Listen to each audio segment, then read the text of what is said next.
আত্মহত্যাকারী চিরকাল জাহান্নামে থাকবেন কিনা। দেখেন, আত্মহত্যা করা কবিরা গুনাহ। কি গুনাহ?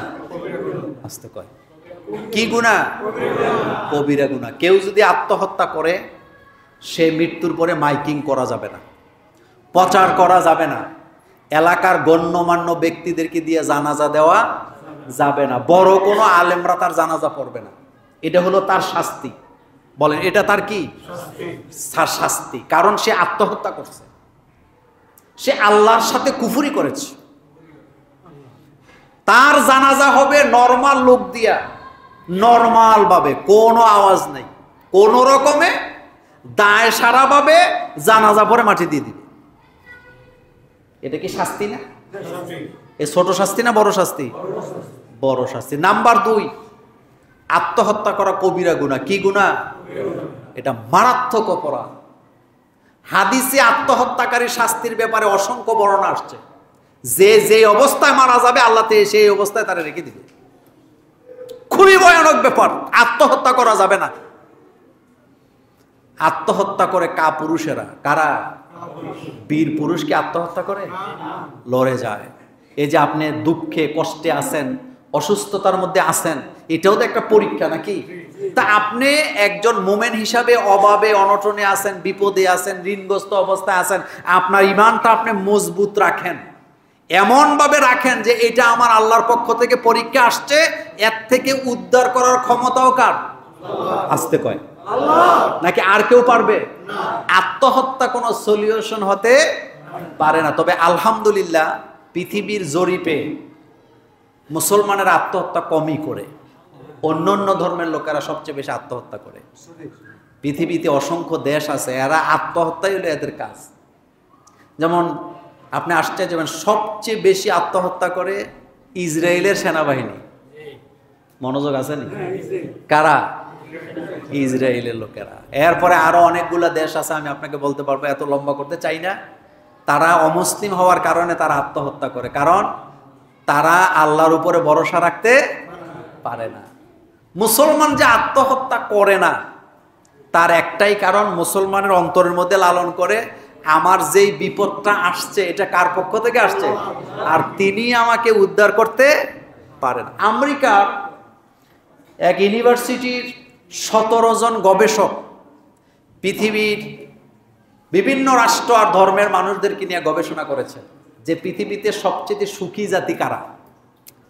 তারা সেখানে বলেছেন, পৃথিবীতে যত জাতি আছে, সকল জাতির মধ্যে সুখী জাতি হলো মুসলমানেরা। মুসলমানদের কাছে সম্পদ কম, কিন্তু সুখ অনেক বেশি। তারা সেখানে অনেকগুলো প্রমাণ দিতে যায়, একটা প্রমাণ তারা দিছেন যে মুসলমান কখনো বিপদে হতাশ হয় না, আত্মহত্যার দিকে যায় না। কারণ মুসলমান যত বড় বিপদে পড়ে, তারা আকাশের দিকে তাকায় বলে, আলহামদুলিল্লাহ, আমার আল্লাহ যা করছে ভালোর জন্যই করছে। এই যে কথাটা বলে যে যা করছে ভালোর জন্যই করছে আমার আল্লাহ, এটা বলার কারণে তারা নৈরাশ হয় না। 2 নম্বর, তারা বলেছেন যে পৃথিবীতে দুঃখ কষ্ট দূর করার সবচেয়ে পাওয়ারফুল মেডিসিন হচ্ছে আলহামদুলিল্লাহ বলা। এখনো তো কয় না কি বলা? আপনার শরীর ভালো না, আপনি অসুস্থ, কেউ আপনাকে জিজ্ঞেস করছে, ভাই কেমন আছেন? আপনি যখন আলহামদুলিল্লাহ বলেন, আচ্ছা বলেন তো শরীরটা একটু পাতলা লাগে নাকি লাগে না? পরীক্ষা করবেন, লাগে কি লাগে না? লাগে, পাতলা লাগে। এজন্য আপনি অসুস্থ, একজন গিয়ে আপনার মাথার মধ্যে হাত দিয়া বলছে, ভাই কোনো চিন্তা করো না, আল্লাহ অসুস্থতা দিছে, আল্লাহ দূর করে দিবে। এখন শরীর ওজন লাগে না পাতলা লাগে? পাতলা লাগে। কিছু কিছু ডাক্তারের কাছে গেলে দেখবেন ডাক্তাররা ওয়াশ করে দেয়, রোগ এমনি ভালো হয়ে যায়। আছে নি? আছে, এরকম ডাক্তার আছে। যাবেন, আপনাকে ইসলাম শিখিয়ে দিবে, বুঝাই দিবে, এই করো। তো যাই হোক, কথা বলতেছিলাম, আমেরিকাতে একটা বাচ্চা হার্ট সমস্যা নিয়ে জন্মগ্রহণ করছে। কি সমস্যা নিয়ে? তো ডাক্তাররা তার মাকে ডেকে নিয়ে কিছু সলিউশন দিচ্ছেন যে বাচ্চাটাকে কিভাবে লালন পালন করতে হবে। ডাক্তাররা প্রথম কথাটাই বলেন, এই বাচ্চাটাকে ডান কাতে শোয়ায় রাখবেন। মহিলা হাসি দিয়ে বলতেছে, আপনি ডান কাতের কথা বলতেছেন, আপনি বলার আগে 1400 বছর আগে আমার নবী মুহাম্মদ সাল্লাল্লাহু আলাইহি ওয়াসাল্লাম বলে গেছে ডান কাতে ঘুমানোর জন্য।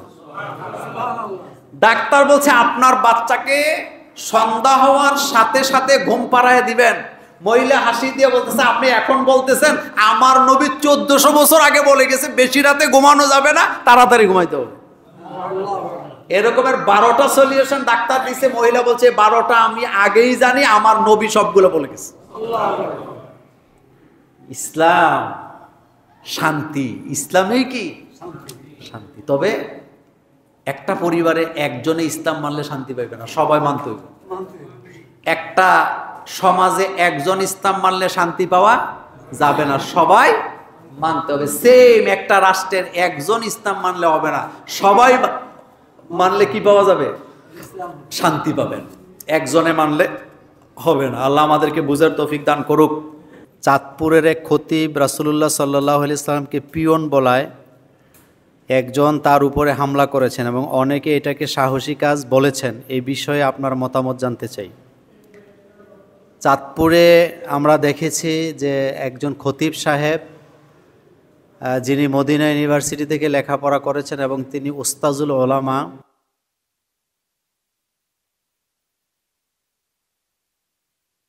দেখেছি ওনার উপরে এই কারণে একটা হামলা হয়েছে। প্রথম কথা হলো, হামলার পরবর্তী সময়ের কথাটা আগে বলি। হামলার পরবর্তী সময়ে উনি আরটিভিতে একটা লম্বা সাক্ষাৎকার দিয়েছিলেন। সেই সাক্ষাৎকারে খতিব সাহেব বলেছেন যে আমি রাসূলুল্লাহ সাল্লাল্লাহু আলাইহি ওয়াসাল্লামকে পিয়ন বলি নাই। উনি এভাবে বলেছেন যে নাউজুবিল্লাহ, আমি এত বড় সাহস কিভাবে করব যে আমার নবীকে আমি পিয়ন বলবো। আমি রাসূল সাল্লাল্লাহু আলাইহি ওয়াসাল্লামকে পিয়ন বলি নাই, বরং আমি আলোচনা করতে গিয়ে একটা উদাহরণ দিয়েছি যে চাইতে হবে যা চাওয়ার আল্লাহর কাছে, আল্লাহকে ব্যতীত অন্য কারো কাছে চাওয়া যাবে না। এবং সেখানে তিনি বলেছেন যে আমি রাসূল সাল্লাল্লাহু আলাইহি ওয়াসাল্লামের প্রসঙ্গ সেখানে আনি নাই এবং রাসূল সাল্লাল্লাহু আলাইহি ওয়াসাল্লামকে আমি পিয়ন বলি নাই, বলার প্রশ্নই আসে না। আমার কাছে যেটা মনে হলো, যেই ব্যক্তি খতিব সাহেবের উপরে হামলা করেছেন তিনি খতিব সাহেবের বক্তব্যটা বুঝেন নাই।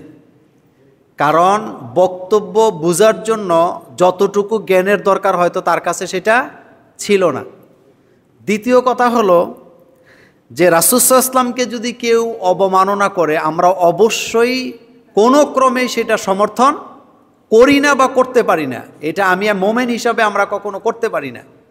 আর যেই লোকটা রাসূলের দেশে লেখাপড়া করে আলেম হয়েছেন, যেই লোক রাসূল সাল্লাল্লাহু আলাইহি ওয়াসাল্লামের সুন্নাহ এবং কোরআনের আইন তথা বিধানের জন্য সারা জীবন পরিশ্রম করছেন এবং তিনি দুইটি কামিল মাদ্রাসার হেড মুহাদ্দিস ছিলেন, তিনি তার বক্তব্যের মধ্যে রাসূল সাল্লাল্লাহু আলাইহি ওয়াসাল্লামকে অবমাননা করে কথা বলবেন, এটা আমাদের বিশ্বাস হয় না।